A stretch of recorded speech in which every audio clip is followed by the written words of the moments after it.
Hey everyone, what is up and welcome back to my channel. If you're new here, my name is Amanda and I create lifestyle, entrepreneurship, LGBTQ+, pop culture, mindset, all the content, and I'm so excited that you're here. So, we are finally starting a new series on this channel, the Pop Culture Digest, and I'm so excited. If you know me, you know I love pop culture, I love music, I love movies, I love all things like celebrity gossip, all these things. Like, I love that shit.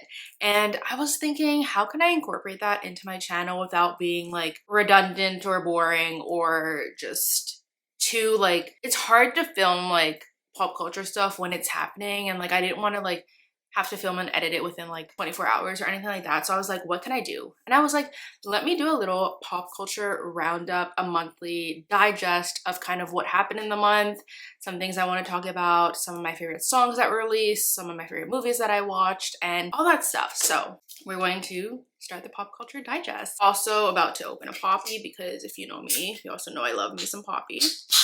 This is the Raspberry Rose. Okay, so this is obviously the first one of the Pop Culture Digest. So I'm just going to tell you guys a little bit about what we're going to be doing on here every single month. So at the end of every month, the last week of the month, I'm going to do a little Pop Culture Digest, a pop culture recap, and it's going to include my take on the top 3 pop culture moments this month, my favorite 3 songs that were released this month, top 3 movies I watched, a queer story that I think is worth speaking about. I'm going to go over my followers' favorite pop culture moments of the month, or not just their favorite, but like the one that really stood out to them. And at the end, I want to talk about one GoFundMe each month that is dear to my heart. Probably don't even know these people. I don't know these people. I just find them and I'm like, I want to donate. And I think it's good to talk about them and get their story out there. And I'm going to be picking people that don't have a lot of like donations so that it can kind of hopefully get the word out a little bit more and boost those ones. So that is the little agenda of the day.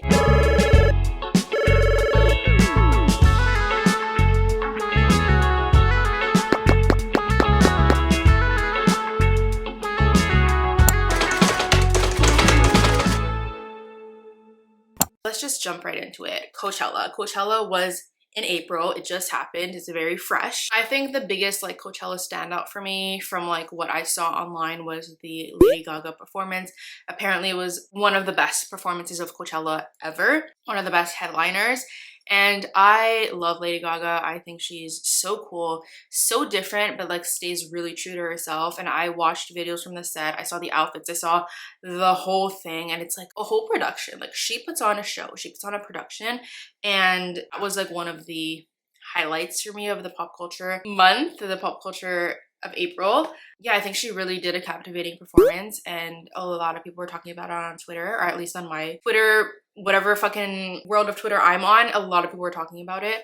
So that is one of the highlights for sure. Then the next one is Kristen Stewart marries Dylan Mayer. On April 20th, Kristen Stewart tied the knot with the screenwriter Dylan Mayer. It was a very like intimate ceremony in Los Angeles where she was only surrounded by her close friends and family. I don't know, like I feel like their love is so gentle and pure from like obviously what I've seen. I don't know them, so I don't actually know if it's like that, but it gives me a very gentle and pure love.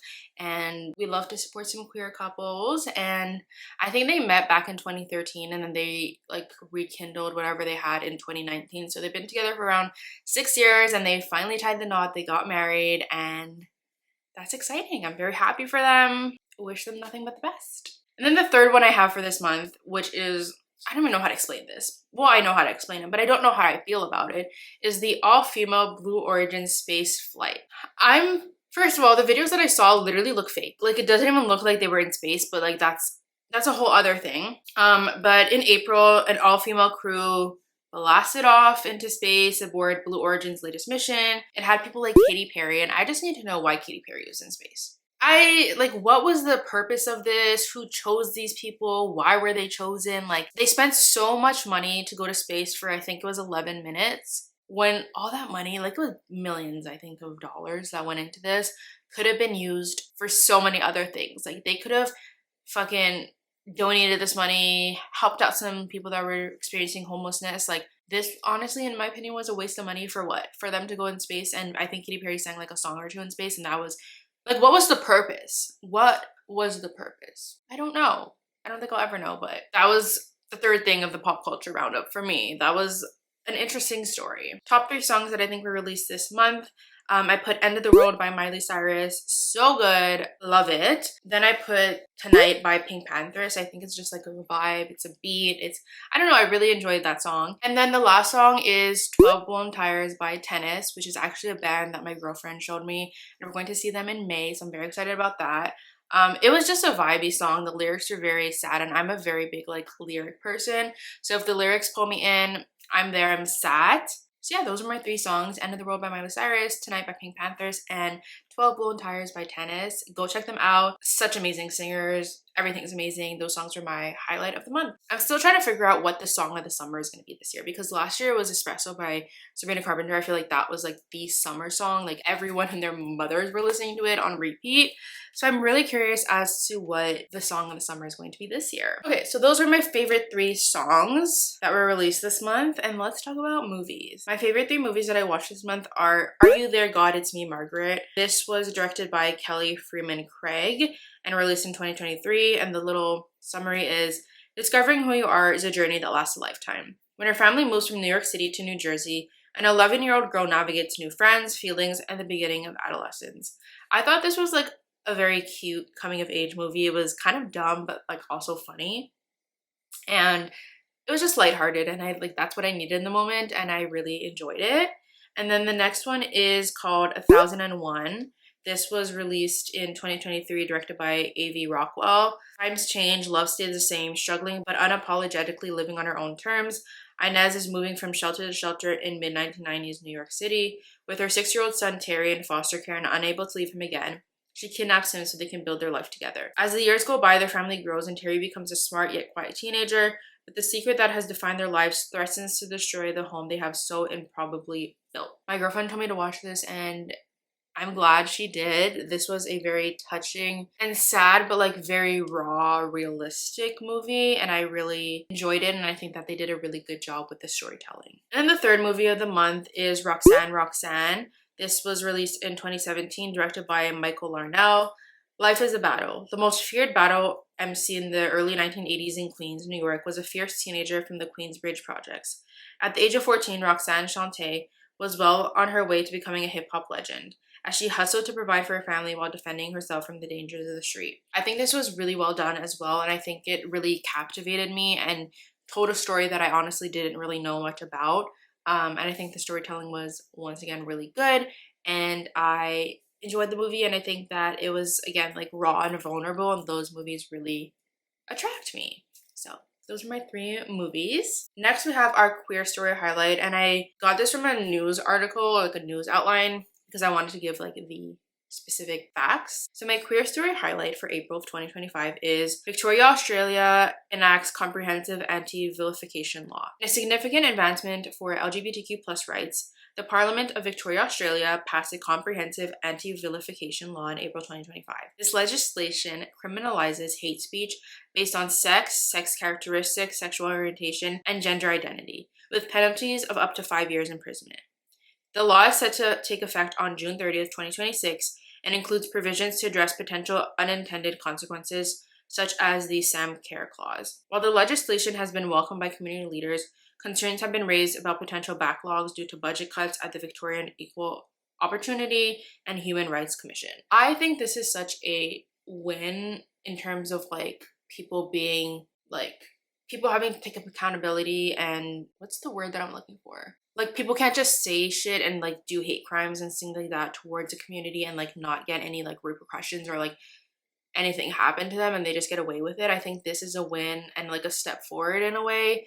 Of course, people are still going to like have their opinions and say what they want, but I think when there's like a law in place, of course that doesn't change everything, because there's so many laws in place right now for other things that are just like being dismissed, or like certain groups of people are not being treated the same as others. But I do think this is a step in the right path, and hopefully it brings down the amount of hate speech and the amount of hate acts towards people in the queer community. But I thought this was a good story to share. Okay, and for pop culture moments of the month, we have the Pope dying, which actually is crazy that the Pope died on Easter Monday. Like, what a time. Although I'm not very set into religion and know a lot about that stuff, what I do know is that this Pope was very like progressive and really open-minded, and I think we need a lot more of that, especially in religion where being queer and stuff is not like seen as acceptable. I think that we need more of that support. So that was one. Another person said Lisa and Rose supporting Jenny's set at Coachella. I think that's Blackpink. I don't really know. I don't know a lot about that. And then someone else said SZA tripping on stage, don't share. I did not see this video. I will not be posting this video, but I will be Googling this to see what they're talking about because I didn't see this video and now I'm curious. And then the last thing is the GoFundMe of the month. So this month's GoFundMe is help to trans lesbians avoid homelessness and abuse. So basically the GoFundMe says, last August, my girlfriend Katy suffered a spinal injury that resulted in her being fired from her job after asking for accommodations. She's been slowly recovering but has been unable to work and has been rejected from job applications, government support, and familial support. This position has required me to work extra hard despite being a full-time student to financially support her and prevent her from going homeless. At the moment, my only reliable housing is with my emotionally abusive family who have threatened Katy and pressured me to detransition.